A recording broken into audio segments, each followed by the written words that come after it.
Now look, Check. this is gonna get weird, all right? It's pretty freaky, but it's safe. There's no reason to be scared. Oh, no, Daddy don't get scared. Really?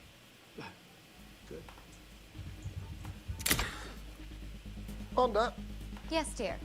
are you using your powers to turn on the light? You couldn't have done that earlier. I hate you. I like this.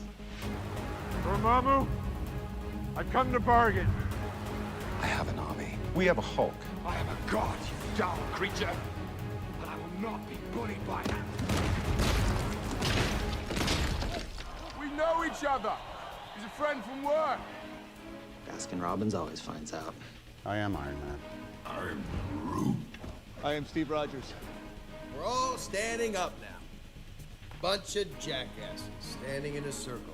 Because that's what heroes do.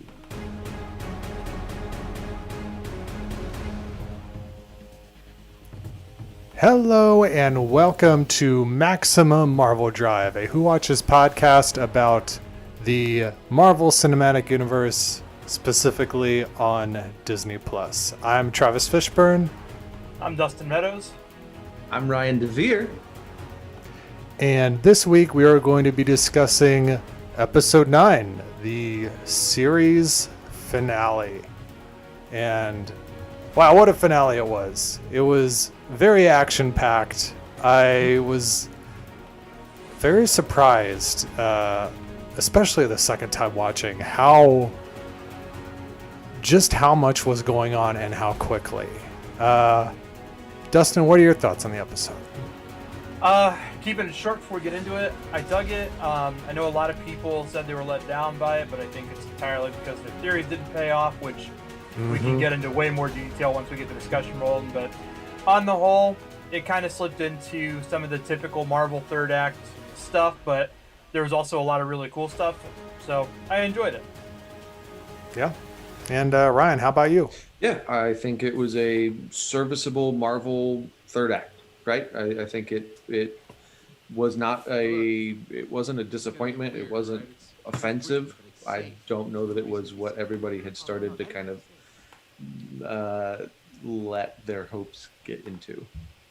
But, yeah, I think that's the major downfall.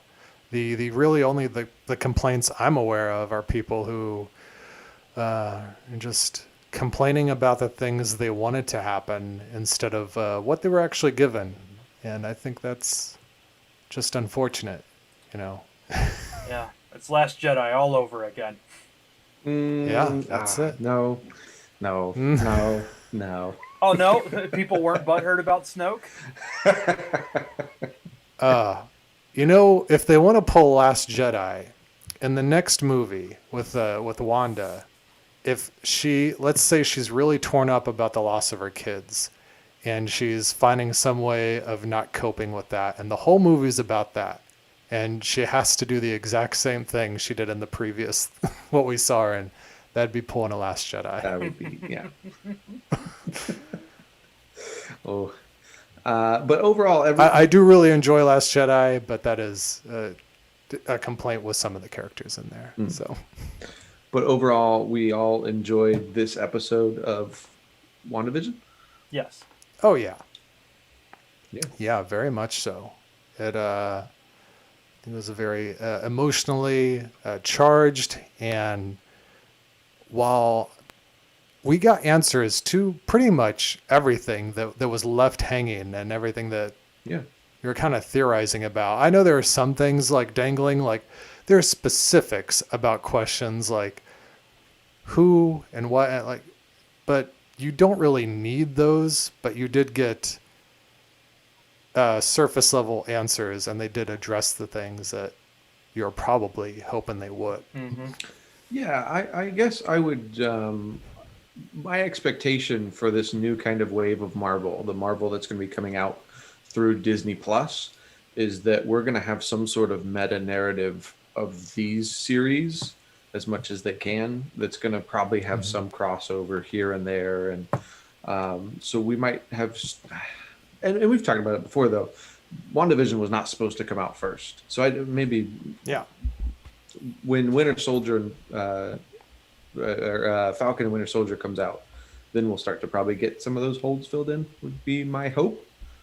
I would like to see that happen, but I don't know. I will say, I think this show did a great job of telling the story that it set out to tell. I think that the only disappointment is people who have knowledge outside of what this show is. Right? People were like, "Oh, it's House of M. Oh, you've got, these things, those things. Oh, you've got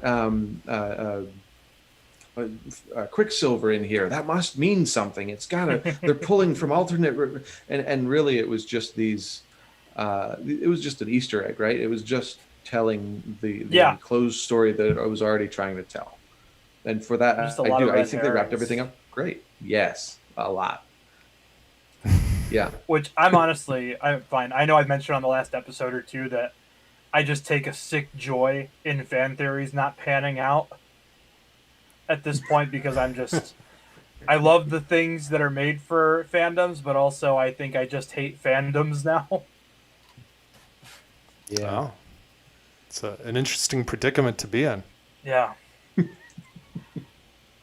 Like I'm a nerd, but also I'm Ogre from Revenge of the Nerds at the same time.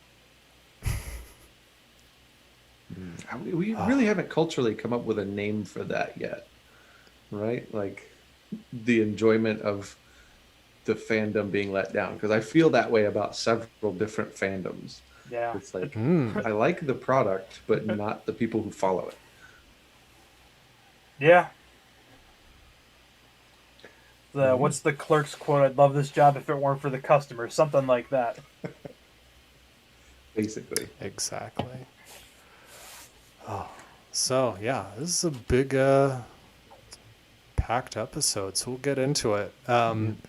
So it starts right where the previous episode left off, where Wanda and Agatha have a standoff in the street, in which Agatha begins taking Wanda's power whenever she uses it. So then Wanda has to get creative, and she throws a car. And then the White Vision shows up to kill her. And her Vision then shows up to save the day and takes on that Vision while she goes after Agatha. Yeah, pretty standard Marvel third act. You've got people with ill-defined powers fighting against their doppelganger with ill-defined powers. Yes. I'm never mad about somebody getting a car thrown at them in the middle of a fight, and frankly, I think it's something that Marvel could lean on a little bit more moving forward. Mm-hmm. Yeah. I think the last time we saw that was Ant-Man throwing a truck at a War Machine. Yeah. Yeah, it'll never not be funny to me.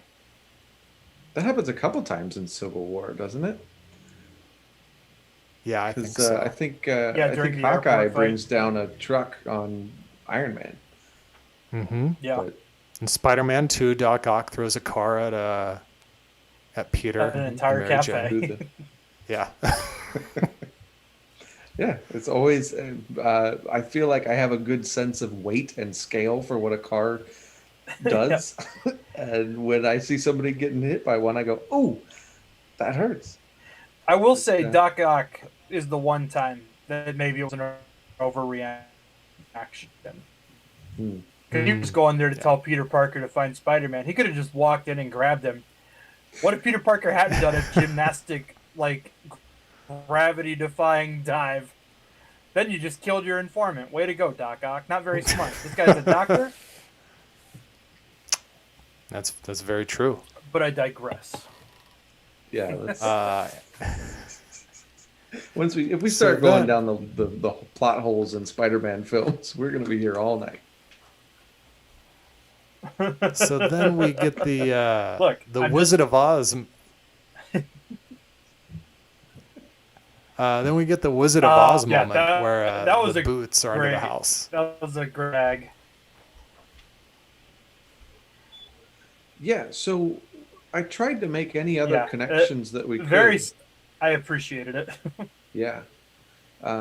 Was there anything else Wizard of Oz related in this episode? There is. It's later. It's in downtown Westview at one point. Yes. Mm-hmm. Mm-hmm. Yep. And not not the Wizard of Oz, but Oz the Great and Powerful, which Disney had to be like, check out our movie, not the beloved original, the terrible prequel. Oh yeah, you're right. So, oh yeah. Oh, that was a bad one. They're pretty good at that right now. Starring Spider-Man on this James. Oh yeah, what an awful movie. yeah. So then we see Jimmy Woo. Well, actually, before that, Monica. We see Monica locked in a room with Pietro, in which he tries to escape, and he knocks her unconscious With a flick. And then we see Jimmy Woo. He's in handcuffs and is taken before Hayward, and Hayward tells him that the plan is to take out Wanda and Vision, and then claim that the white Vision that's left is the body that Wanda had stolen from Sword. Mm-hmm. And then Jimmy sneakily steals a phone before being thrown onto some hay bales, where he calls for help. It's a pretty straightforward scene. After Yes. he deftly picks a lock with the paper clip. Yeah. Exactly. And then he says, and the flourish. Flourish. He very, very easily was one of the most beloved characters in this series. It's just Jimmy Woo is becoming a great character in all of the MCU. Mm-hmm. Oh yeah, Randall Park is so good that even when he was playing Kim Jong, was it Kim Jong Un that he played in the interview? I can't remember if it was Il or Un. But I think it was, yeah, Un. I think so. Yeah, even playing in a maniacal dictator, I still was like, God bless Randall Park. Doing it, living the He's life. so delightful. Yeah. Yep. So then Wanda goes and visits downtown, where she's confronting Agatha along with all the residents of Westview. And then we get the reveal that the book that Agatha has been using is the Darkhold. And she tells her that the Scarlet Witch is not born, she is forged, she has no coven, no need for incantation. Your power exceeds that of the Sorcerer Supreme and is your destiny to destroy the world. So, I don't know. Not a whole lot of heavy stuff. No. Yeah. To which Wanda is very resistant to any of this. Like, she's like, nope, that can't be. Nope, I'm not a witch. Nope, I don't use spells. In a world that is pretty well dotted with magic at this point. Like, so like in the comic books, right, she was from a mutant background. And so for her to use magic seemed a little bit weird when we had a scientific answer for it. In the MCU, predominantly you have technology or magic. And she knows that she's not using technology, so where does she think her power comes from? Like, wouldn't any reasonable person be like, oh yeah, this is what I must have magic powers. But she was like, no, that can't be it. Which... Yeah, on her powers seem to largely be manipulating reality, which usually falls more in line with magic than powers as well. Mm-hmm. Especially since Loki was like one of the biggest threats to the world very recently for her. Yeah. I don't know. I thought that was one moment for me that was like, like, it is weird to have this story without any other mutants being part of it, without her background coming from that. Yeah, and see that. Yeah, it's also just interesting to have this witch character, the Agatha witch character that, like, kind of comes out of nowhere for the audience and for her. So she's used to powers coming from, like you said, magic, cosmic things, scientific, but it's all been pretty recent, and she seems to be aware of where everything's coming from. So to have the reveal, like, no, there's been actual witches living amongst you for centuries, and you didn't know it, and you're kind of part of us, and you're part of a prophecy of ours, and it's like, what? No, I I don't want any part of that. Yeah. It's weird when we've seen like someone who deals in illusions, when you have literally a wizard running around manipulating time, when you have 6 gems that granted insane powers to like whoever wielded them. Yeah, it's a little silly for her to kind of be in denial at this point. Like, I think I'd be, oh, maybe I am a witch. At my most resistant, I'd be like, you might be onto something. Yeah. No, yeah, that tracks. Because she even, Agatha even mentions that she's like more powerful than the Sorcerer Supreme in this, right? Yeah. And so like, she go, oh yeah, there's that Doctor Strange guy I just met. Yeah, the this wizard does that start me to and fill 80 in other some people blanks. fought alongside a year ago or whatever. Yeah. We fought with a talking duck. Yeah. Yeah, that's true. Yeah, it's nuts to me that anyone in this universe can be confronted with like an outrageous thing and be like, you know, I met a talking raccoon and a giant sentient tree. My boyfriend is a robot that was given life from essentially a Siri and a magic space stone. But witchcraft, get it right out of here. And I think too, like, the other reason that I'm glad that we didn't get Mephisto is because even though we've had a Doctor Strange movie at this point, and we kind of had the Thor movies like half-assedly trying to give us magic, like, I still feel like it's a hard sell as an audience, just like bringing in those concepts for just this one character alone. So I mean, trying to introduce like forces from hell and all this other stuff is like, yeah, no, it would not have worked. Yeah, it would have started to take a very, very different tone. It would have just become an exposition dump. Yeah, to catch people up. And I mean, and that's honestly, as much as I like the previous episode, that's kind of what that episode felt like. It was hey, we need to tell you about this character that we only just introduced to you, and we need to give you all this background on Wanda that we just haven't given to you for any reason beyond a brief explanation in the first time she appeared. Yeah. Do we know what what Agatha's motivation is? What is she trying to do? Near as I can tell, it was to snack on your magic. Yeah. Exactly. I think just the aggregation of power. She just wanted more. She found a great battery to suck on. Which is kind of almost every Marvel big bad's motivation. For the most part, it's like the acquisition of power in some way. Like, literally since the first Iron Man, that's been almost every villain's endgame. Yeah, more or less, yeah. And it would be nice to get something a little different in our Marvel villains. I definitely think they've gotten more villains than just Loki, right? But the motivations a lot of the time they're pretty cookie cutter. Yeah. So yeah. Yeah.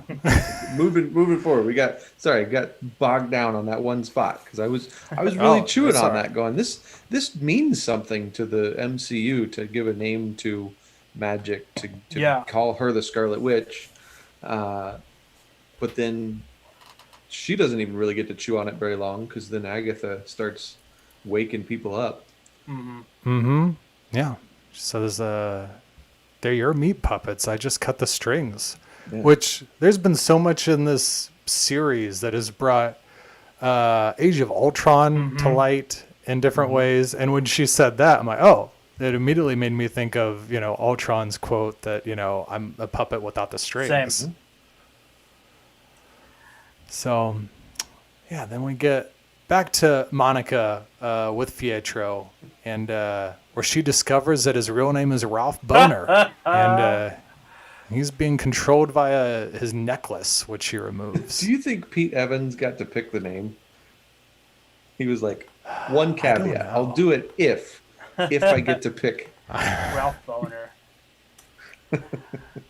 I mean, it's pretty good, and I love that he reacts pretty much the way any person would react to finding out that's their name. It's like Ralph Boner. Little chuckle. Yeah. Yeah, it's interesting. Now, this is one thing that, I mean, I guess I have sort of an issue with. The fact that they did use Evan Peters, and I would hope that even if that's not some kind of a big reveal of some sort and a big tie-in right now, that hopefully it would become one later on, because I just don't understand casting him. Yeah. And we know that the next movie is called, well, the Doctor Strange movie and the next movie with Wanda in it is called the Multiverse of Madness. And with the, Spider-Man No Way Home, knowing about all of the casting leaks that are coming out about that, it's like, okay, things that have not been in this Marvel canon are going to be kind of canon in some way, shape, or form, even tangentially. They can be referenced in different ways from like the multiverse and other worlds and whatnot. So why put him in there and not have it mean something more? Yeah. Or at least lay the seeds that it could mean something more later on. Yeah. Because, yeah, everything is pointing to that. So I don't know. A large part of me wants to think that it was just another red herring that they planted for us to kind of misdirect and get people talking about it.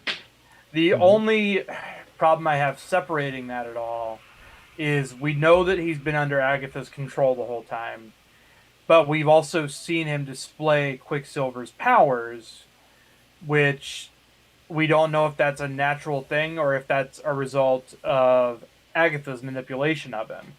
And is that even something she can do with her powers? Like, obviously she's very powerful, but again, when we don't have clear definitions of what the powers are or what kind of spells they can throw in, it's hard to say, like, what's a result of this and what's a result of that and so forth and so on. So that's the only part that makes me think that there might be a little bit, that it might not just be as simple as I want it to be, with it being just something to get people talking and not mean anything at all. Yeah, out of everything that they did, I thought this was the one that was going to mean something more. It always felt a little bit bigger than just an Easter egg to me. And so walking away from that, it's a... I guess I'm still confused as to why would you pick Peter Evans to play this role specifically, other than just a meta Evan Peters. Yeah. What now? Is that his name? Yeah, it's Evan Peters. Shoot. But other than just some sort of meta joke, it seemed like it should have gone a little deeper. Yeah. Well, and the other thing that keeps me wondering about that too is we've seen that they also have the power to create illusions. So why not just, like, use a construct, sure, but why not create the illusion of Aaron Taylor Johnson's Quicksilver, the real Pietro? Right. I was thinking, like, okay, so they could have done that, and then when she takes the necklace off, it's somebody else entirely that we don't recognize. Right. But then that also sets up, like, if she we have the Aaron Taylor Johnson Quicksilver, and then he's revealed to be just a nobody. Yeah.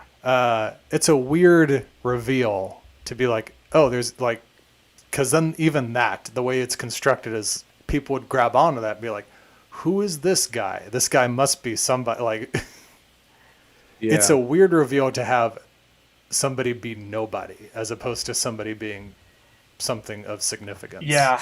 It's the it's the Mandarin from Iron Man 3. Yeah, exactly. See, except the Mandarin, contextually, that reveal made sense. Mm-hmm. Did it? Whereas, I'm still a little bummed about the. I mean, the event of that you can manage to essentially create like a war on terror. Absolutely, I thought it was a great way to update the character for a modern age, but with this Ralph Boner Quicksilver, it kind of feels like they thought it would be a good idea, but then didn't take into account like some of these questions that like we and I'm sure others have about that reveal. And I feel like it might have just been like, hey, this would be kind of a funny prank. Oh, we kind of wrote ourselves into a corner because we got some questions we didn't think about beforehand. Mm-hmm. That's kind of where I'm leaning with it, especially since so many things like seemed planted to set something up that didn't really come to fruition to kind of mislead us. And I think this is just another one of those, along with like Mr. Senior Scratchy and all the Mephisto stuff that they tried to plant. Is the stork Mephisto? Maybe. Who knows? Yeah.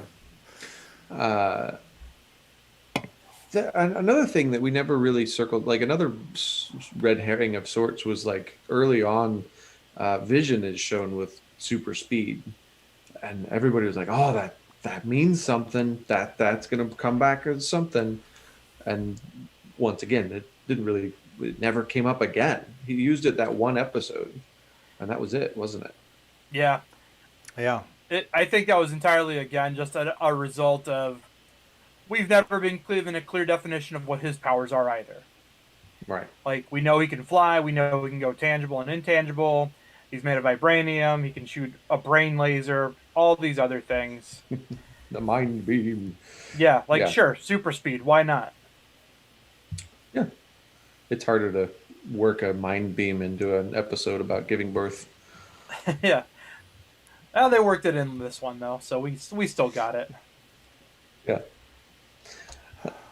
Also, it looked like Evan Peters' real headshot. Yes, that picture. Yeah. I was like, that is what I walked into an American Horror Story audition with. Mm-hmm. Yeah. And that's the last scene we get of him. So yeah. So here's my. We're just left with that. What I would love to have seen happen, right? This is my ideal situation, was that you had what is it? Jonathan Taylor Thomas. What's his name? Aaron Taylor Johnson. That's I was like, the kid from Home Improvement. Yeah, you bring him. No, you had Aaron Taylor Johnson play Quicksilver up until the moment where she takes the necklace off, and then it's Evan Peters, and you get, all right, now we get a reveal where she's started pulling people in from the alternate universe. That would have been a massive thing. I think so. I'm sorry, we're getting stuck right here, and we need to move on at some point. But like, they kind of built this off of the House of M storyline, right? And one of the things that punctuates that storyline is how much it changed the geography of all of Marvel for a long time. Like, it changed all of the comics. And so I think when they started talking about this, I was really starting to expect, okay, we're going to get a huge reveal here. Probably not the same, like, no more mutants kind of comment, but something where we're going to say, all right, more mutants, or something like, this is going to be how they introduce mutants into the world. This is going to be a grand MCU changing moment. And we didn't get that in this. It was, at the end of the day, everything kind of got packaged up in a nice little box, and it doesn't really make too many waves for anything else. Yeah.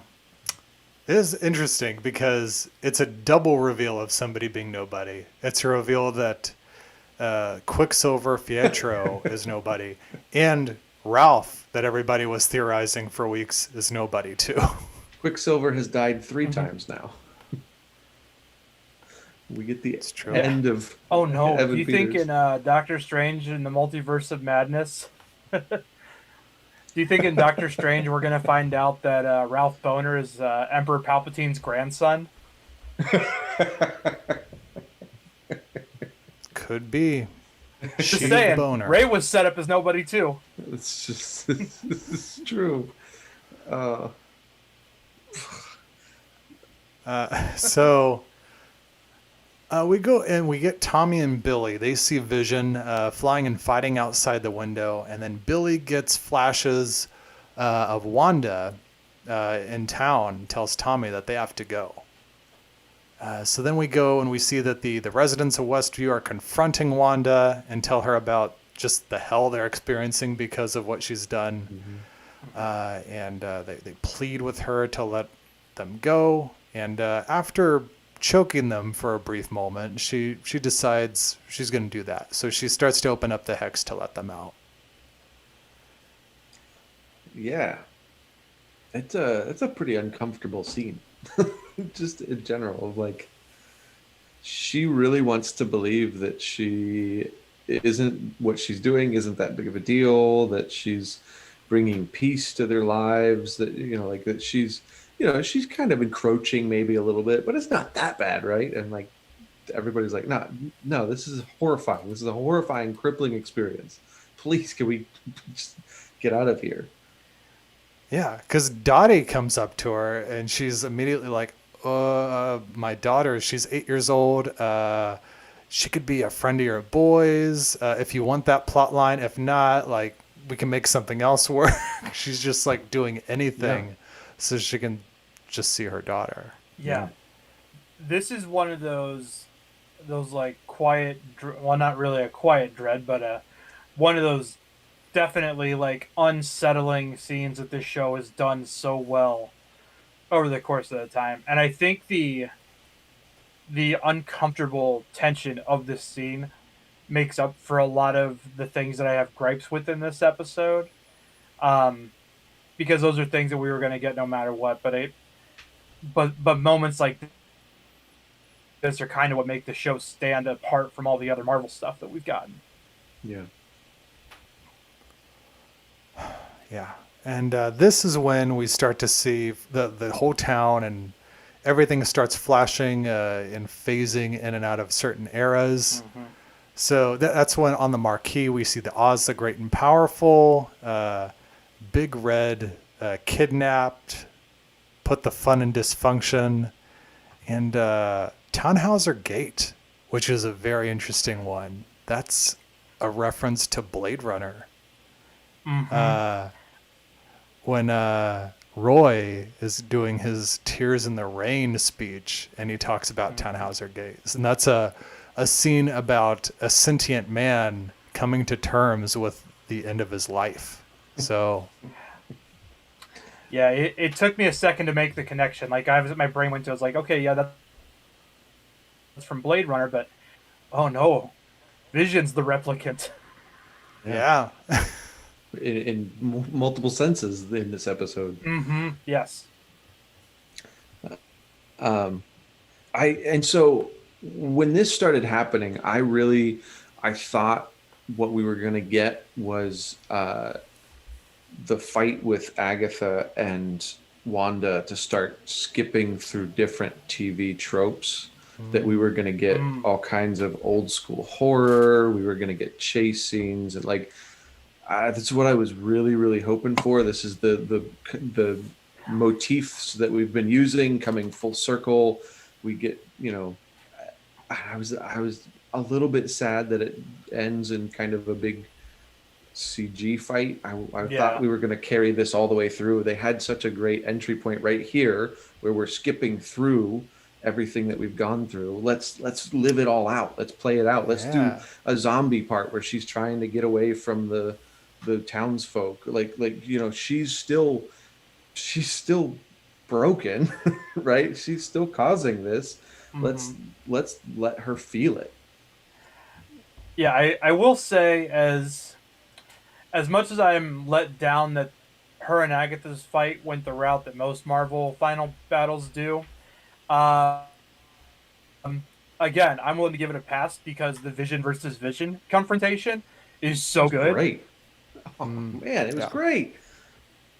Like, as soon as they started floating, I was like, are they gonna talk fight? Because I'm on board for this. Yeah. Out of everything else of the Age of Ultron, you could get rid of all of that, except for the end scene with the final Ultron bot and Vision. I thought that was one of the sweetest moments in MCU history so far.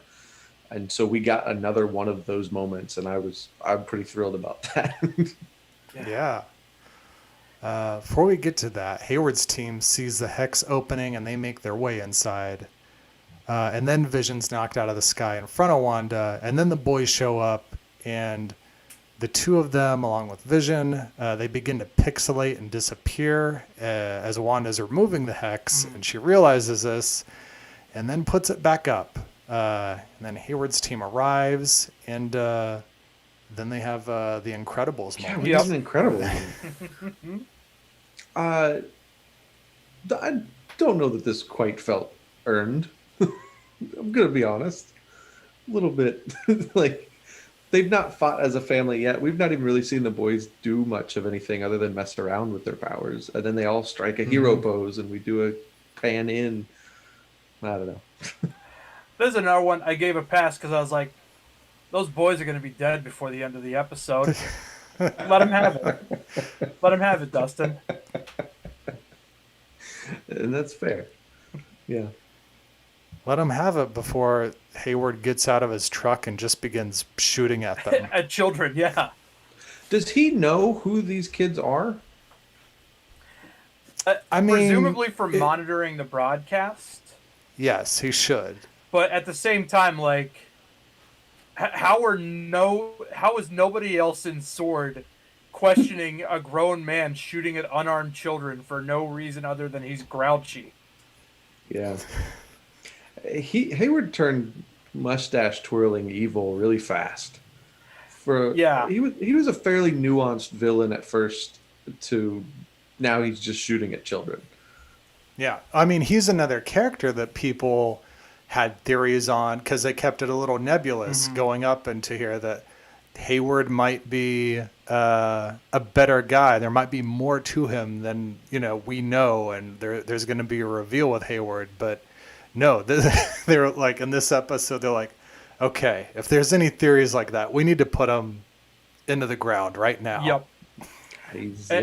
This was another one where, like, I mean, it's been obvious his ultimate motivation pretty early on has been reacquiring, to kill children, bringing Vision back online to use as a weapon.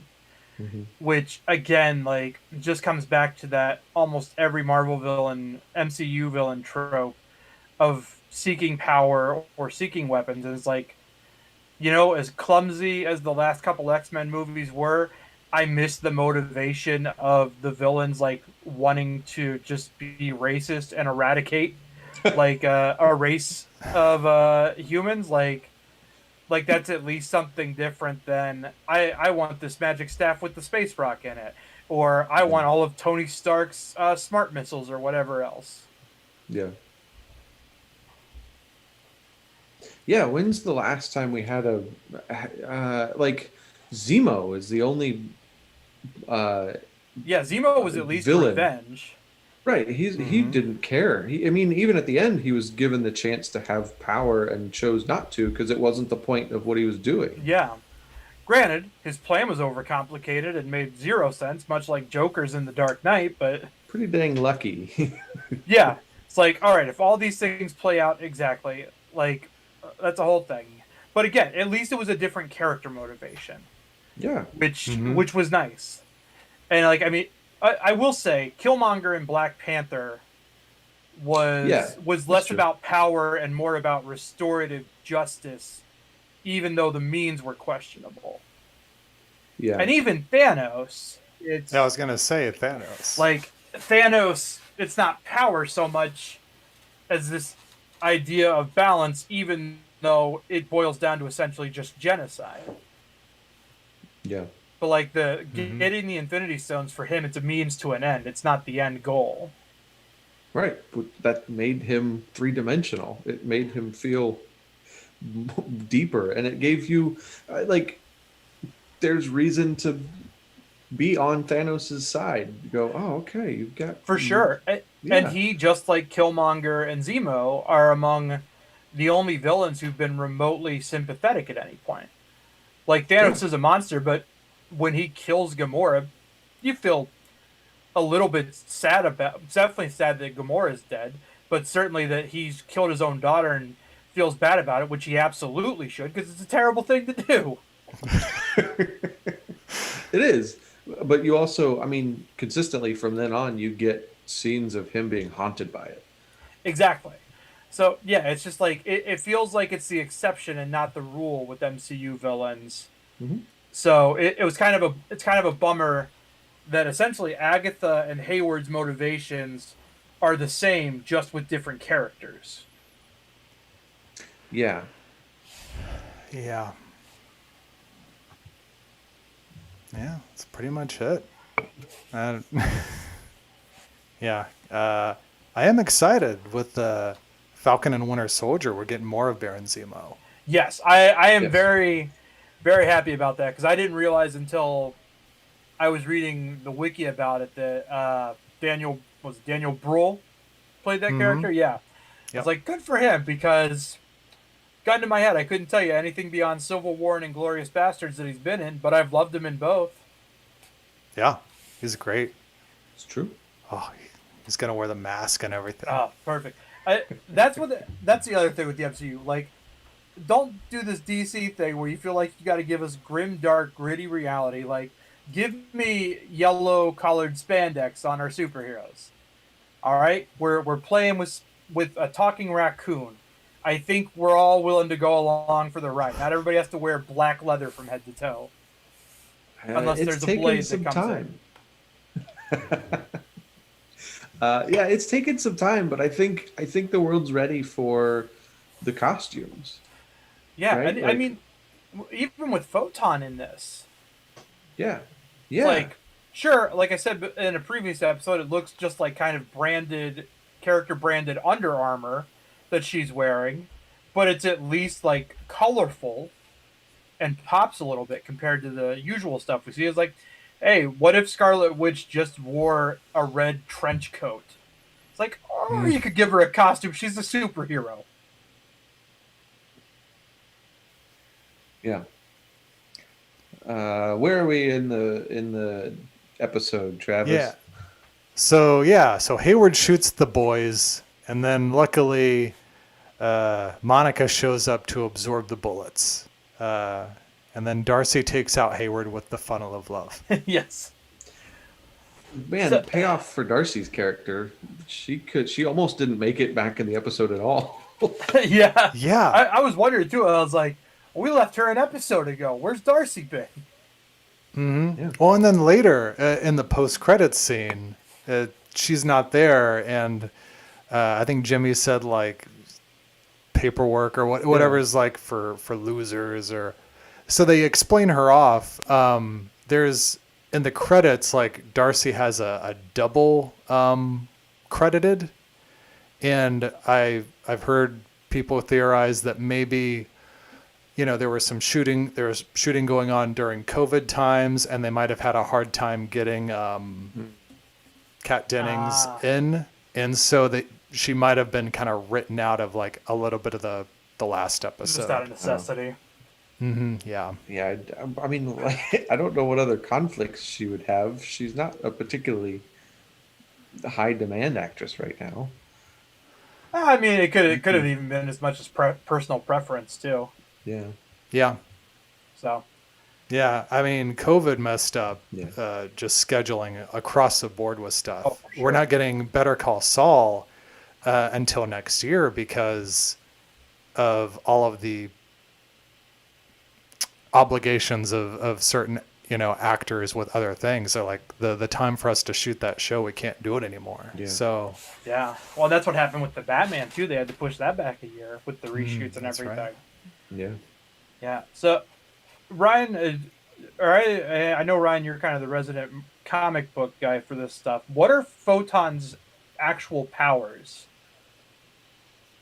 Her powers are basically light. I mean, she is absurdly powerful. We've seen her, I would have to pull it up, but like she's super strong, she's super powerful. Like I believe she can shoot like beams. Let me see what else.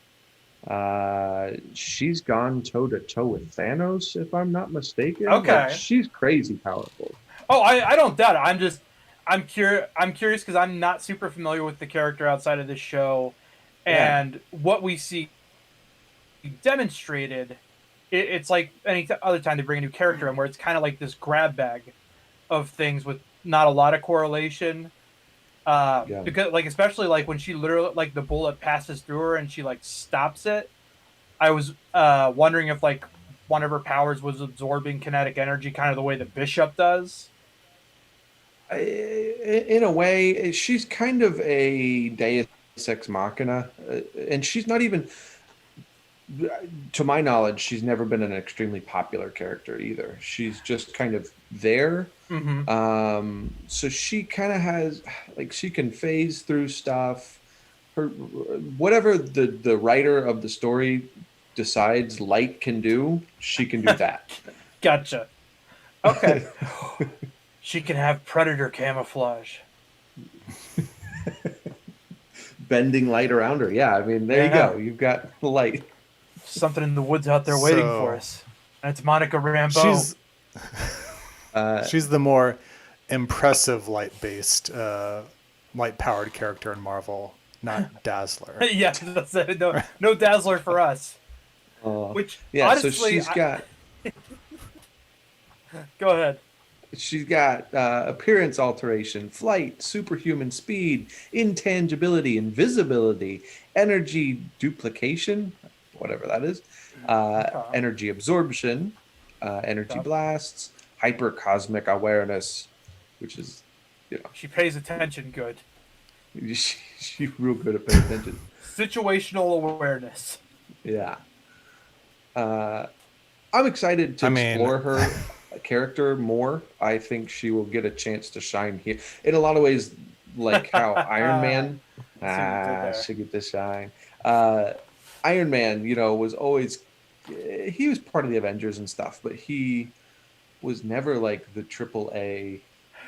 For sure. I definitely did not get into Iron Man much at all until the first movie came out, and then very suddenly I was like, I love Iron Man. Like, and I think a large part of that was Robert Downey Jr.'s performance, for sure. But yeah, the actress playing Monica she's phenomenal, and especially in the interest of getting more non-straight white characters in the MCU. Like, I'm pro bringing in more characters like this, especially lesser known characters that never really get a chance to shine in the comics.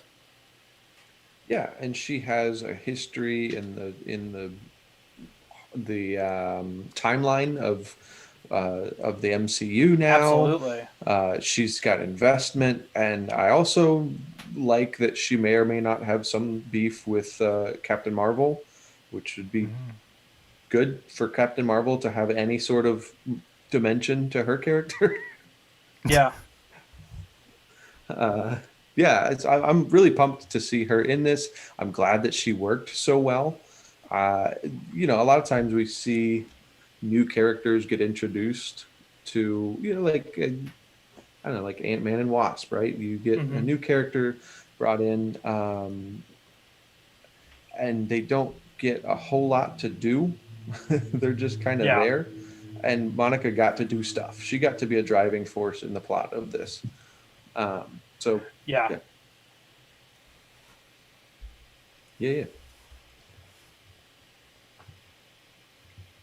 cool. I like it. That's it. So then we get Vision and White Vision. They're doing battle in the library, where Vision reminds him that he is not the true Vision, but a conditional one. And he's like, elaborate. And I'm like, oh man, he's about to get him with logic. So then they begin to talk about the ship of Theseus, where the two of them draw parallels between the ship and themselves, and White Vision allows Westview Vision to unlock his memories, and they all come flooding back to him, and he just merely states, "I am Vision," before flying away. Yep. Yeah, it's important to note nobody is going to delineate this between White Vision and Colored Vision, because that's a dangerous one. Yeah, White Vision and Construct Vision. Yeah, this was such a fun scene, and Yeah, this, the battle with Dormammu and Doctor Strange, like those things are so much fun, and it's the kind of thing that I wish we got a little more often in the MCU. Like, sure, every now and then, I want to see Cap beat somebody with a shield, absolutely, but like sometimes I want to change a pace. Mhm. And this was great. Like this delivered on that. And I think too, I don't remember if we talked about this or not. I know I've seen the theory flying around that the actor that Paul Bettany was teasing playing against was himself, and we got that, Yes. which was great. I really loved his performance as White Vision as well. Like, they're two very distinct characters. Just the facial expressions that he was delivering, I'm like, this is really, really fun to watch. yeah. There's a moment early on where he's White Vision got thrown off into an RV or whatever, and he's walking back, and like the swagger, the head tilt, everything was so much more ominous. He did a fantastic job. Oh yeah, it's always great when you forget that an actor can be menacing, and then they remind you. Yeah. And yeah, this was such a great performance. Like, I mean, like Olsen and Bettany both in this show have been amazing, and I've never, and I know I've said this a million times, like I've never thought either of them were bad, but pre this, neither of them's really ever been given a whole lot to work with. Yeah, for sure. And like Paul Bettany, it's worth noting. I mean, the poor guy has been in and out of makeup more so than anybody else in the series so far. He's been. Yeah. I mean, he's catching up because, you know, for the first 7 years of his career at Marvel, he was in a studio booth. Yep. Yeah. Right. Which, I mean, I'll take that paycheck. I'll take the voice gig every time. Yeah. Yeah, he's been Jarvis for longer still than he's been Vision. Yeah.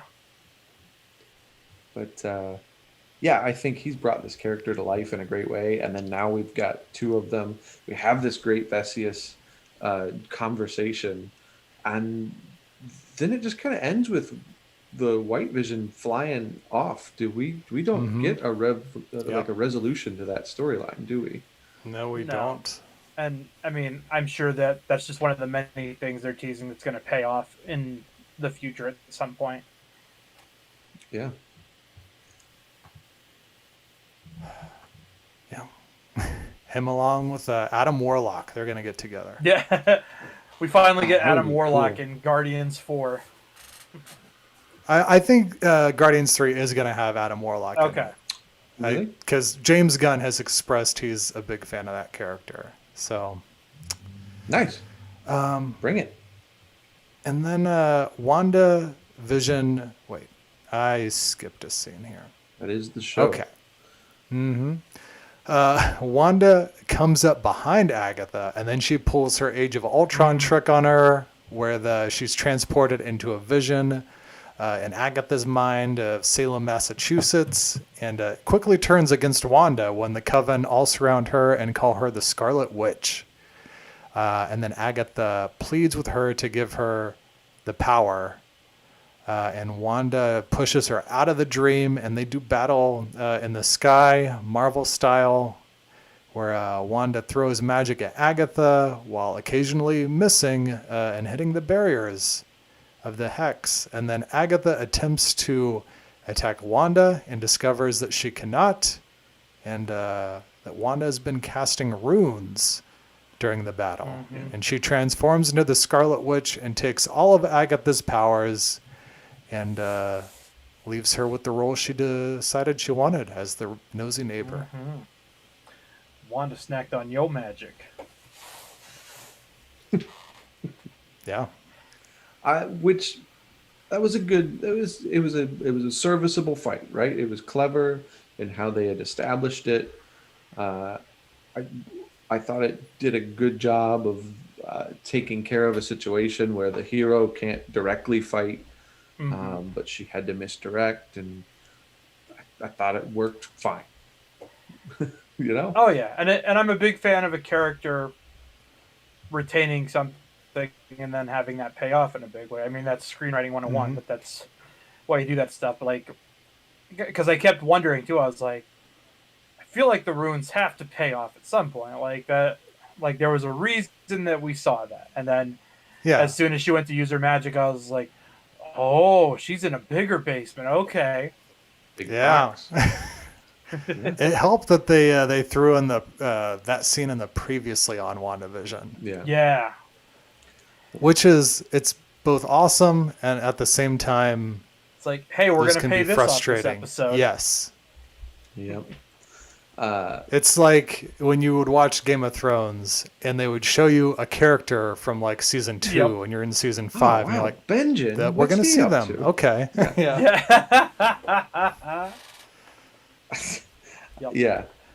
But I thought it worked. I thought it worked well. Wanda must be a very quick study to be able to just like pop out some runes that fast that she saw once while she was in distress. Yeah, I mean, it was the same with Doctor Strange in his movie. Exactly. It's like he spent a week in the mountains and all of a sudden he's astral projecting and whatnot. Yeah. Yeah.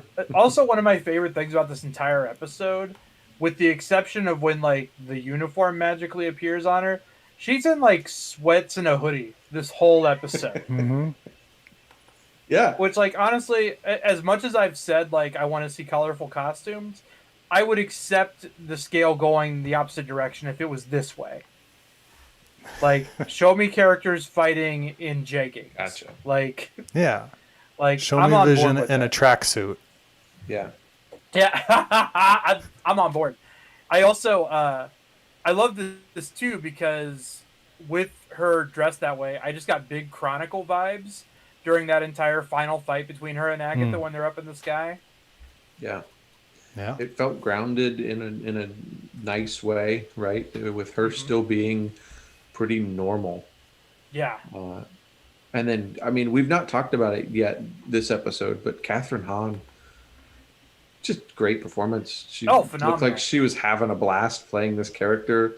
She turns more and more witchish. Her makeup changes. Her outfit gets more and more ethereal, and she does a great job the whole time. Yeah, she was wonderful, and I'm glad they didn't kill her off because I think I mentioned this last episode that's one of the other big Marvel problems it has with their villains is just every villain just kind of being a one-off for the most part. Yeah, I'm glad that they are doing that, and that she said, okay, well, if I need you, I'll know where to find you. Yep. And it's like, okay, I think we'll definitely see her again. Absolutely. Down the road. So I do like that with her and with the Daniel Bruhl character and Loki, all the villains that they've decided, to. I mean, yeah, I guess we could use a little more Loki. I mean, Tom Hiddleston. He's great, right? He's a grounding point for the MCU. He's the universal villain. But we keep killing him. We keep bringing him back. Yep.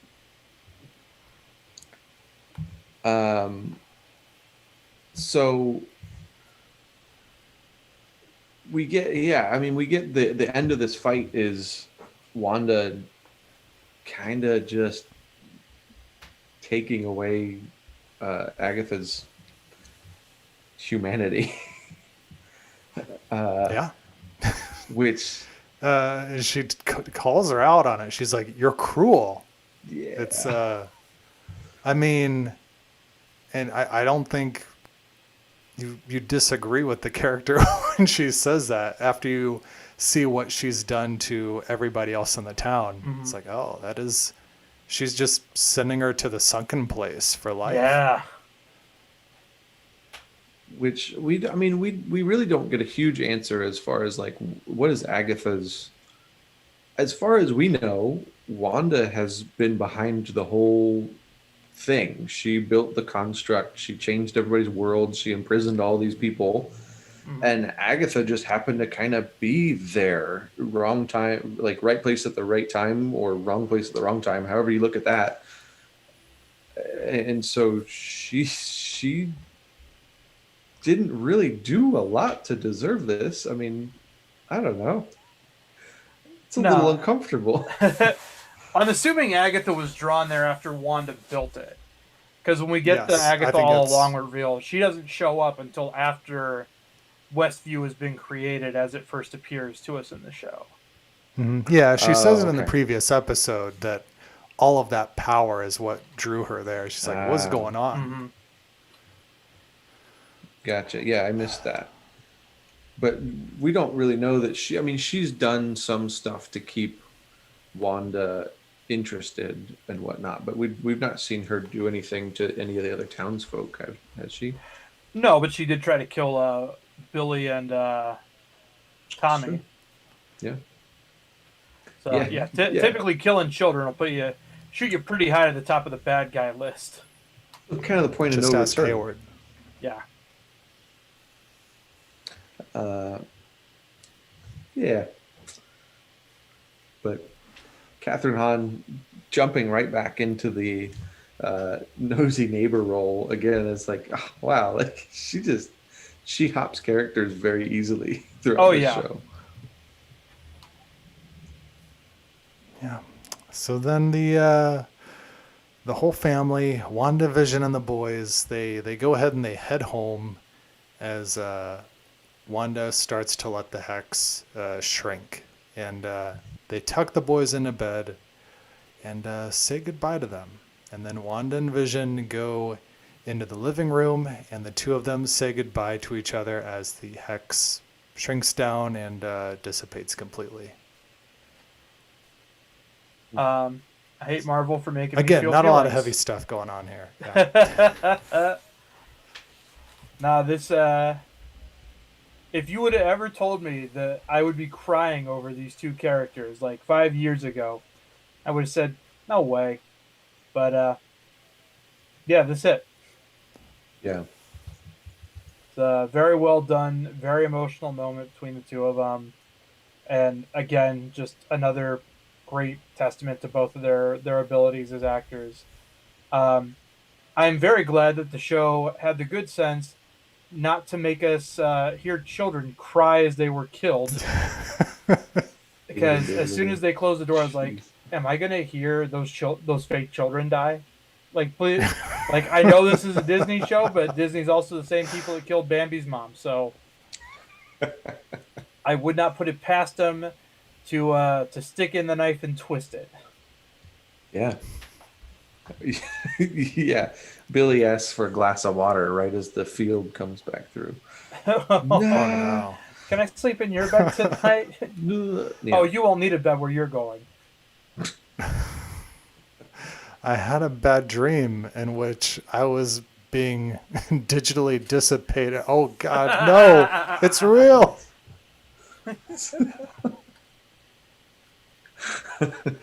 Yeah. Glad we didn't get that scene. This hit hard enough. Yeah, it's heart-wrenching enough. Yeah. And then we're back to reality for Wanda, at least for the first time. Yeah. The whole season. Yeah. And then we get answers there. We also get because Vision just directly asks her. He's like, "Hey, what's up? Like, what am I?" And she tells him that he's a piece of the Mind Stone that lives in her. So then he gives her this awesome line that I've been a voice with no body, a body but not human, and now a memory made real. Who knows what I might be next? Yeah. Oh. Yeah. God. Yeah, between that and we've said goodbye before, so it stands to reason we'll say hello again. Just these last few episodes, just Vision hitting with all these heavy lines. Well, the last one's Vision and her, but yeah, just again some solid writing. Which it's stuff like this. It also makes me give a lot of my minor gripes a pass. Sure, yeah. Because we don't get some of this stuff without having to sit through a sky beam or a CGI fight or whatever. Like, so. Oh yeah, I forgot to bring up the sky beam that we got when Wanda was taking down the Hex. Yep. You've got to have one. Yep. It's I was important. like, maybe we'll get through it, but as soon as they started fighting in the air, I was like, I feel like we're gonna get a sky beam before this finale's wrapped up. So yeah, I don't know that there's been a more consistent character than Vision throughout all of his appearances. Like his lines have always been good. They've always stuck well. His motivations, like he even like Civil War stuff, I thought he had great lines in Civil War about why they should or shouldn't sign the Accords. Just the consistency of that character throughout, even to this end again. I think he's one of my favorite underrated characters of the MCU. Oh yeah, he's phenomenal. I mean, he's essentially the Data of the MCU. I mean, he very much like he's an artificial intelligence brought to life, and he's constantly learning, but he's only slightly really changing as he progresses. So you're telling me in 20 years we're going to get a reboot series where we find out that Tony Stark's favorite person all along was Vision, and he has to go on a galaxy quest to go find the White Vision, the only replicant left. I'll take it. No, that's White Vision is the lore to Vision's Data. He kind of is. You can't have like an android type character without having the evil version of it. It's not possible. Oh, for sure. You got to bring him in eventually.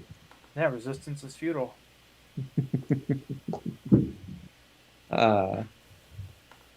Yeah, so I mean, we're kind of coming to the close of the first season of this. I don't see how or why we would need a second season of WandaVision. I don't think there is a need. I think the majority of these Marvel shows, they've already said this about Falcon and Winter Soldier, it's pretty much a one-off. Yeah. Is it? And I think that's how most of these are going to be, particularly the ones with pre-established cinematic characters. I could see like the She-Hulk show going on for multiple seasons, but like these ones that are direct tie-ins from cinematic characters, I think are just, these awesome like little bits of time that we get with them to develop their characters before they go back into the movies. They leave the nest. Yeah. Yes. It really makes me wonder what the original intentions were with the Netflix series that they did. The Defenders? Like with Defenders, Luke Cage, Alias, or Jessica Jones, and Punisher and Daredevil, like was like, because they mentioned the events that happened in like the Battle of New York in the show, but like they were always on the periphery of things. Whereas like WandaVision very directly is impacted by the events that have happened over the MCU's timeline. So, and like we clearly see by the end of this that they're gearing up to set up her being in the next Doctor Strange movie. So like, I guess I wonder, like, did they do those things and then decide that it wasn't working and they wanted to start from scratch? Like, I'm just kind of curious what was behind those decisions to put in that work and then say, nah, forget it. We're gonna start from square one and do something different with the characters we've already built up. I can tell you a little bit about that. There was because up until recently, Marvel, the movies and TV were both ran by different people. Kevin Feige was in charge of the movies. A guy named Perlmutter was in charge of TV, and that included the Netflix shows, as well as Agents of S.H.I.E.L.D., the Peggy Carter show and whatnot. So it was hard to have a unified vision there. Was what I heard. Inhumans under him as well? I think I so. feel like it would have had to have been. Yeah. That was such a mess, though. So- It didn't seem like anybody was in charge. But that was also, I was like, who, like the Netflix, most of those characters made at least a little bit of sense. But like, they're like, oh, we're going to do an Inhuman show. I was like, oh yeah? Like, of all the Marvel properties you could bring in, you're going to go with one of the least accessible for a mainstream audience, or the least well known to a mainstream audience? Yeah, they wanted their mutants, and they couldn't have them. Yeah. Anyway, so sorry. yeah, so now Kevin Feige is in charge of all of it. So now, because like you said, and like that was the same thing with Agents of S.H.I.E.L.D. Agents of S.H.I.E.L.D., they would reference the movies, and they would even occasionally have small characters from the movies like show up. Like the Lady Sif showed up at one point, but nothing from that show ever affected any of the movies. Yeah. It was always like the movies affected the shows, But not the other way but nothing the shows ever did affected movies. Yeah. And now we're at this point where it's inevitable with this series, like it changes, and it's going to change the universe, and it's going to lead into the next movie, and it's going to be required viewing to kind of understand where Scarlet Witch and other things are at in the next Doctor Strange film. For sure. So Yeah. I think that's cool. I think this is a really neat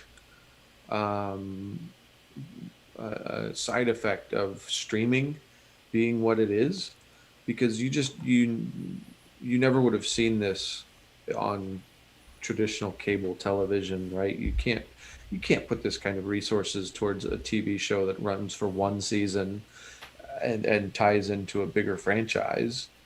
You need to milk it. You need it to pay off long term. For sure. And Disney has Disney Plus now, which can be this nice little platform where they can run episodes as long as they need to go, or as short as they want them to go, and then have that weave into the bigger story. I think it's, as a consumer, I think that's a neat place to be. I feel like I can keep up with what's happening in the Marvel universe without having to see a movie every other week. But then at the same time, it makes me really excited to go see the bigger movies when they are out. Doctor Strange, I may or may not have been invested in that, but now I'm like, oh, I just spent 9 weeks with Wanda, and I'm like, really? Like, okay, yeah, let's see what happens. We've got Tommy and Billy are on the line apparently here. I think it's something new that we've not really seen before. Yeah. And then we get to Wanda. She begins to leave Westview, and amidst a sea of stink eyes from every town resident, and she sees Monica and apologizes for all the pain she caused, and the two say goodbye, and Wanda transforms into the Scarlet Witch before flying away. Yeah. We talked a little bit about costumes before, but this costume works. Yeah, the hood up. It's a hood up. Scarlet Witch in the comics is like a vibrant red, which I don't know if the world's ready for that. I mean, it was as red as the one that shows up in the episode, the Halloween episode. Like, yeah, that's a very eye-bleeding kind of red. But then, her outfit at the end, I thought it looks great. It works for her character. Yeah, I mean, the same thing with like the Iron Man suit. Iron Man is more of a bright red in the comics, and in the movie, I think he describes it as hot rod red. Yeah. Basically, yeah. Mm-hmm. So they subdue it a little bit. Every red in the MCU becomes more maroon. Yeah. It works. But also, what are the consequences for this? Like, she flies off before the police, show up to take her in. But Oh, like, yeah. we're still kind of coming off the backs of like the Sokovia Accords, like directly caused by Scarlet Witch. She's the reason that the Accords were kind of pushed through in the first place. Yeah. Well, What happens? Yeah. I think it's bizarre we didn't get something addressing the Sokovia Accords between Endgame and this, because I feel like if I was in the government and I passed those, and then everybody disappeared for 5 years, and then somebody put their lives on the line to bring everybody back, I might give them a get out of jail free card on that. But then they take over a town for how Well, do we sure, know- sure. Oh yeah, I'm not saying to excuse what she's done during the course of WandaVision, but everything that happened between the start of WandaVision and the end of Endgame, I feel like amnesty should have been on the table for her in that Gotcha. case. But for this, I was actually going to say, I got big end of the Incredible Hulk vibes from the end of this episode, with her taking off on her own and then going to a cabin and completely isolated. yeah. Like, so I think it's safe to say she's in hiding. And likely because the law is onto her, or there's a warrant on her, or she's on a list or whatever. some sort of I consequence. definitely think that's a safe bet that Wanda is definitely persona non grata with almost every like government authority. Yeah. Yeah. That would make sense.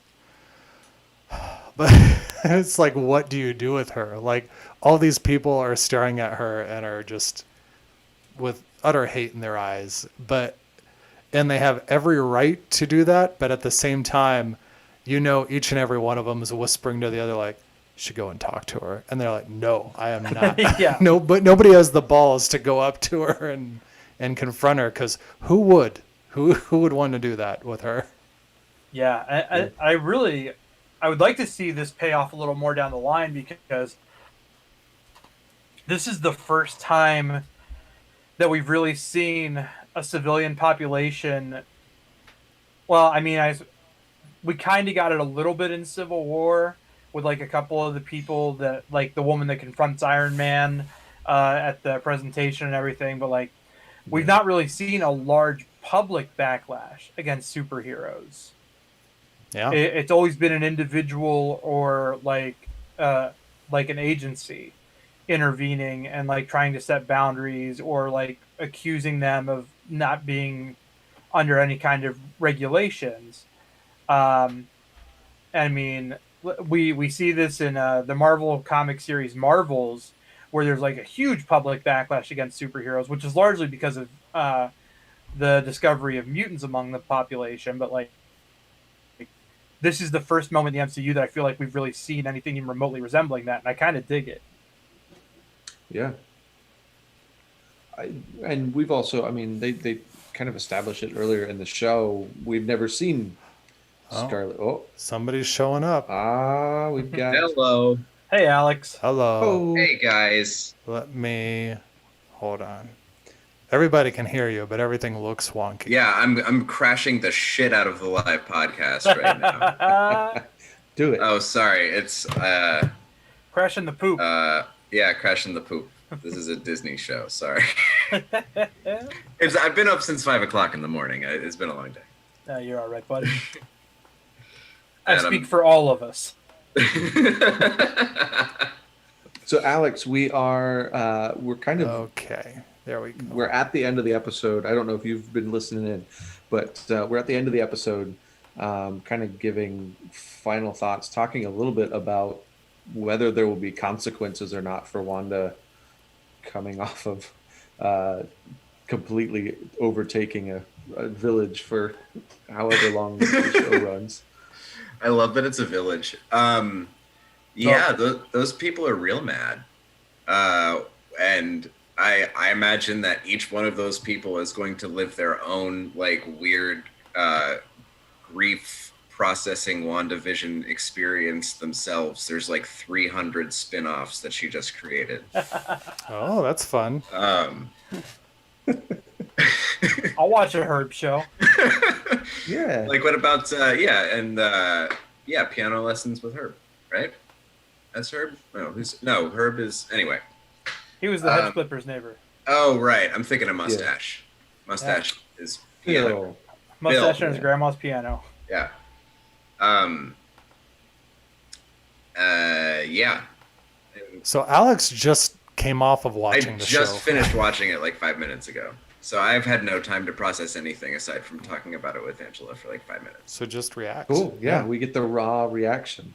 That was fun, man. I mean, it's the sorry to like do it starting the subject matter over again in the last 40, as the episode's already run long. So thank you for having me. Yeah. But that was super fun. It was very much like the end of so many superhero movies where the opponents explode at each other, and then whoever winds up exploding the biggest is the winner. But there was, the WandaVision stuff on top of it, just the way the show's been going on top of it, the heavy themes of grief and depression and processing and overcoming your baggage and letting go and all this stuff that the show's about. I thought all that stuff really worked. Elizabeth Olsen, totally stellar performance. Who's Mephisto now? Who cares? I'm just so glad there wasn't Mephisto. I guess maybe we had thought about, I think people in general, including us, had thought about too many possibilities for it as to where this could go. And I kind of liked that it stayed contained within what we'd already seen and what we were already familiar with, rather than introducing something new at the last minute and like wagging a finger like this was the real thing. So I like that it was an ending to what we saw. Yeah, and they really focused on what the name of the show was. Yeah. It's like, these two people. And of course we get 2 post-credit scenes because like, why not? We still don't know where White Vision is. So that's something that'll be fun to find out later on in the MCU timeline. That's all my Raw stuff, I think. Catherine Hahn was fantastic in this episode, too. Like, she was great. So was Paul Bettany. It was a great cast. I was glad to not spend... It was a little weird, I guess. Not weird, or... I don't know. We spent a lot of time with Sword throughout the series. And then in the last, 2-3 episodes, we get Sword stuff for about, 10, 12, 15 maybe minutes total of screen time. Not a whole lot. And it's fine. That worked for the narrative, but I want to rewatch the show, and I'm wondering how that will feel to me second time through, just because I am, at the end of it, very interested in what happened in the town and less interested in the Sword stuff, aside from just the characters of Monica, Jimmy, and Darcy, who I think are all great.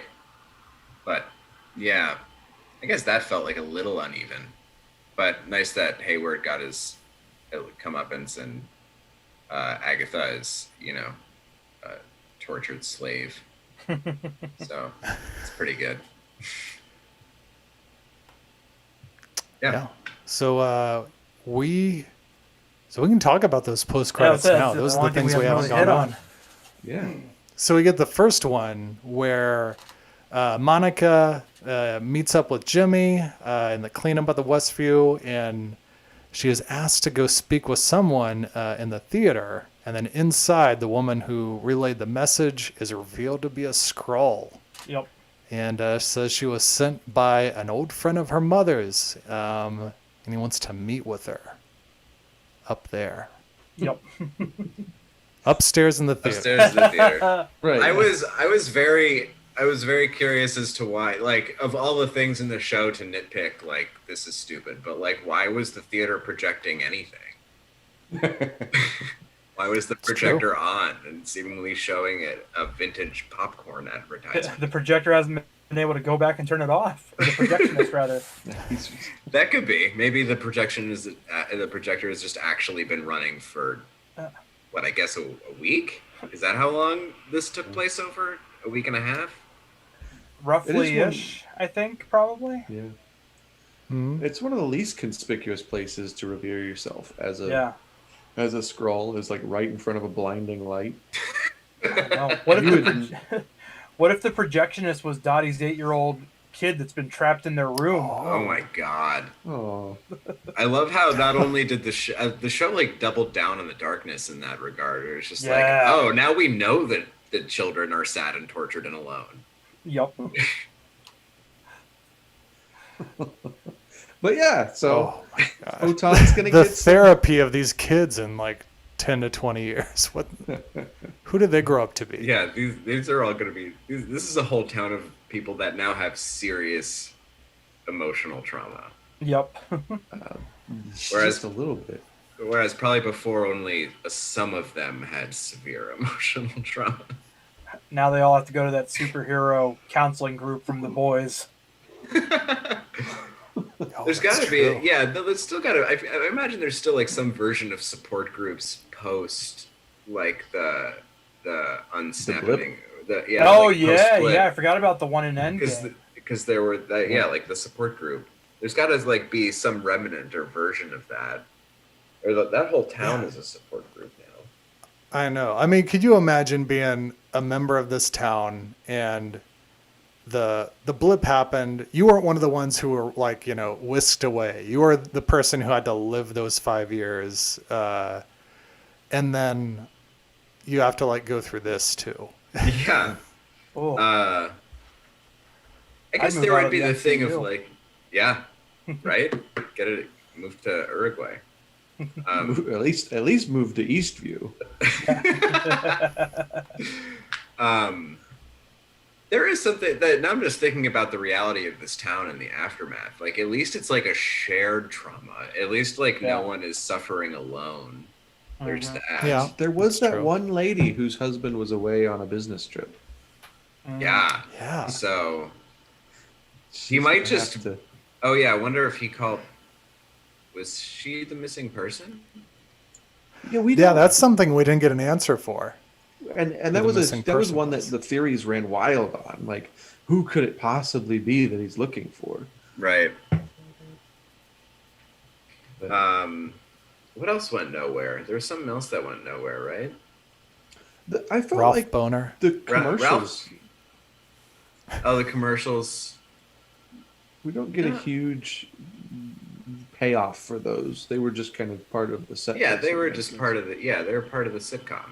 Yeah, the commercials I assume were probably more like a subconscious thing that Wanda projected into the broadcast. Oh right, parts of the internet are still hung up on the beekeeper, which I just think is really funny because I feel like the beekeeper was addressed and put away. Oh yeah, exactly. There's nothing with the beekeeper. It'd be kind of the same as being like, yeah, but what happened with the circus plot line? Right, that's true. Plot line. That's fair. Yeah. Yeah, that's fair. I mean, my Infinity Stones theory didn't pan out on the commercials, and I'm fine with it. I've moved on with my life. I'm okay with it. You are a better man than most people who talk on the internet. I mean, I've known that for years. I haven't been in doubt about that since I turned 30. That's fair. So Skrulls, fun. I guess that would be Captain Marvel 2, right? Would probably be that movie. Yeah.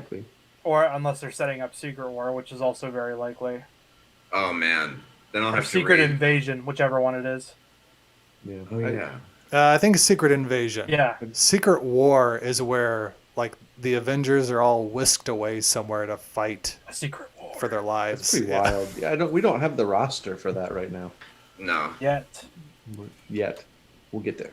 I will be baffled if they figure out how to do. I mean, they Endgame is a thing, so I don't doubt they could figure out a way. But like, baffled if they are able to pull that kind of thing off because the cast is so much larger than Endgame, and Endgame was untenable as it was. Yeah. Ooh. Next secret ending. Oh yeah. So yeah, then at a secluded cabin, Wanda is out on the porch and goes inside when she hears the tea kettle whistling. And as she pours her tea, the camera reveals a Scarlet Witch being astral projected in the next room reading the Darkhold. And then we hear the muffled sounds of Billy screaming, "Mom, help," before we cut to black. Yep. Yeah. Visually, this was a super cool setup. I don't think there's a whole lot to pick apart here. It's we see her astral projecting and reading the same way we saw Doctor Strange doing. It's obviously just setting us up more. Just hey, she's gonna be in a Doctor Strange movie. Right. I feel like that's the direct lead into Multiverse of Madness. Is this For sure. Yeah. Although I'm definitely curious what the thing is with her hearing the twins yelling out. Yeah. Yeah, I've heard that both of those kids have shot scenes for Multiverse of Madness. And that's That crazy makes because those sense. kids are dead. I mean, they if didn't even exist. if I were to make something up on the spot, I would say that they are in trouble in another dimension. There's another dimension where Wanda actually has those children in that way, and or in a way, but they are those children, and yeah, that's what she hears. This What if the voices we hear aren't Billy and Tommy, but Mephisto? All things lead back to Mephisto now. Maybe Multiverse. Oh, I'm sorry. of Madness, the I bad guy's misspoke. Mephisto. Not Billy and Tommy. What if the voice we hear is Kit Fisto? Yes. Oh, okay. That makes sense. Oh, finally get that Plo Koon spinoff that we've been waiting for. Yeah. Kit Fisto screaming for his mom. That just makes me imagine that Kit Fisto, even though he's a Jedi Master, is a child in his race, and the adult mother is like a Kraken type creature. I mean, there's got to be Kit Fistos. There's no way that Anakin didn't kill a Kit Fisto youngling.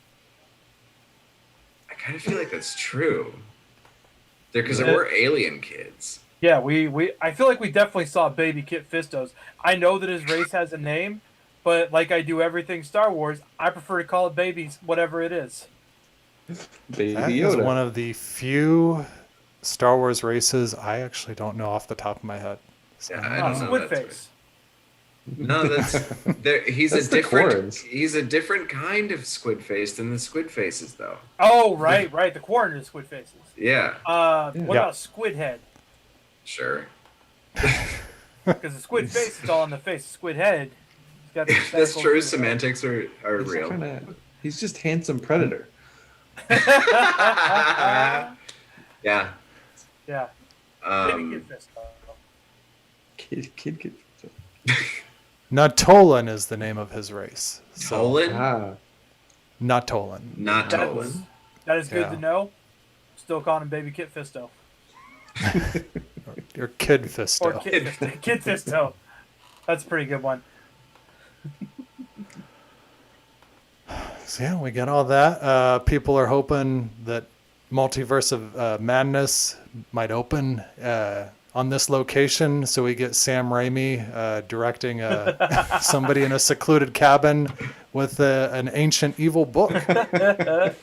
That would be the most insane thing to happen in the MCU. Of all the things that have happened in the MCU, that would be the most unexpected for me thing. And Although there's a very easy line to be drawn there. Oh, yeah. And then immediately after, she decides to drive back to civilization in her Delta Oldsmobile. That would be but that car's going to be in the movie. Oh, absolutely it is. That car is in every Sam Raimi movie.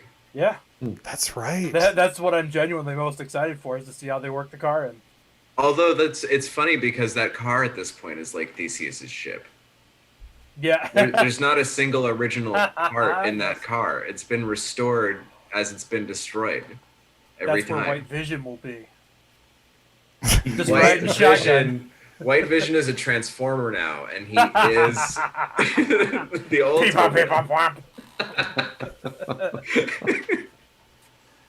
Now these are the kinds of fan theories I was fan out. None of this Mephisto crap. Give me an old card that he uses in every movie, and why not have Darkman show up while we're at it? Like, did Disney secretly buy Evil Dead, and now they're just working their way toward, like, in like 7 years we're gonna get Ash versus Marvel Zombies? Like, that's gonna be a thing. That'd be sweet. There's the shot where it looks like she's depleted all of her like life force and magic. She looks very much like a Marvel zombie. She does. So do those witches. I can't wait for that to be Yep. a thumbnail on YouTube videos for a long time. Did Marvel just tease? Maybe I'll make that the thumbnail for this video. Yeah, you could just do some quick cuts and narration and like an extended version of the theme music for this show, and it'll get the likes. You do that. You pull Tony Stark at the beginning of Endgame, looking all oh yeah, gaunt. Yes. We could do it. We could make it happen. And just make sure the video is titled like the secret 7-year plan of the MCU, and then it's a 12-minute video. Feige's master plan. I would legit buy it if I thought Disney would ever release an R-rated Marvel property. Yeah. Yeah, because it's just been. Yeah, we've got Deadpool coming into the MCU. That's true. Yeah, but it would not surprise me if they tried to tone it down to PG-13 for releases. I think they said that they would retain the R, but I would not be surprised if they made like Biden's promise on the minimum wage and did just disregarded that as soon as the situation became real. Speaking of people I want to fight, Biden is all right. Oh, okay. Travis, get us out of here. Oh, well, I was gonna break the news to Dustin if he didn't hear it already. The Blade movie is gonna be PG-13. Oh, yeah, I'm sorry. I mean, and Dustin, you know what? It's okay. When you brought that up, you will never. I thought that's what it was in reference to. I mean, I'm already not crazy because they're not going with Wesley Snipes, and I would be fine with recasting if Mahershala Ali and Wesley Snipes weren't the same age. It makes zero sense to recast if you're going to go with someone who's the same age. Yeah, I feel that.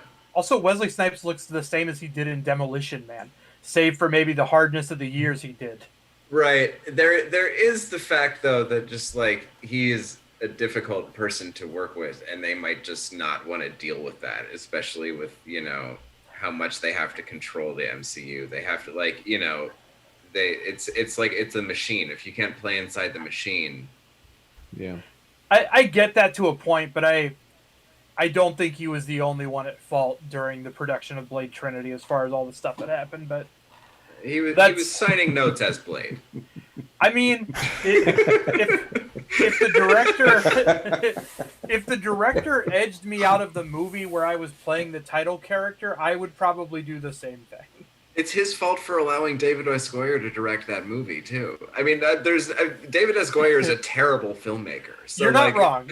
I agree with you that he should have decapitated David S. Goyer on day one. I think we can agree on that much at least. Footage from the set.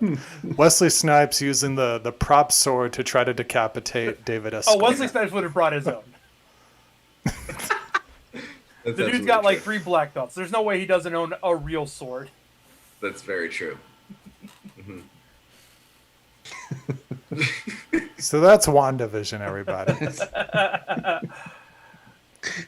So we'll be taking a week off, refresh ourselves with the original Wesley Snipes Blade movies, and we will be coming back in 2 weeks with coverage on Falcon and the Winter Soldier. Is that taking the Friday time slot?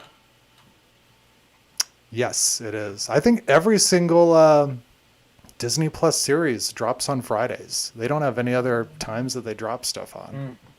Not a lot of competition in the box office. Yeah. No reason not to, right? I mean, no. Yeah. Cool. wacky. So, Yeah, we'll see what how that can expand the MCU for us. Yes. I'm very curious to see if it will. I was not expecting WandaVision to, but it did, and so I'm interested to see if they try to do not similar things like WandaVision did, but just try, in what way they expand the universe through that show. Yeah, I'm looking forward to that as well. Yeah. The concept of the show isn't like the most exciting, but I do like the Winter Soldier character, and I think it's going to be pretty well directed, and I think it's going to expand on those characters some more, like you said. Yeah. Oh yeah. Oh Yeah. yeah. If we got nothing else, Fine. start to head out of here. Yeah. And then, so in the meantime, Alex, Pretty freaky, but where can people find more of you at? Twitter and Instagram at Alex Brunel. All right. And Dustin, how about you? DustinMeadowsComedy.com, at Dustin Meadows on Twitter and Instagram, streaming Tuesdays and Fridays at 8 p.m. Eastern on Twitch at twitch.tv/Dustin Meadows. I started a TikTok, so you can see my zero post at Thick Fury with 2 C's. And Ryan, how about you? Hey, you can find me on Twitter at Harbjagen. That's HARBJAGEN. And just that one. No other secret Twitter. Sorry, at Thickless Cage was already taken. All right, and you can find the show at Who Watches Podcast on Twitter. We're on Instagram. We stream live every week on Facebook, Twitch, and YouTube. And you can subscribe to us wherever you get your podcasts. And please leave reviews. We appreciate them all. And until next time, piss off, you ghosts. It's funny every time.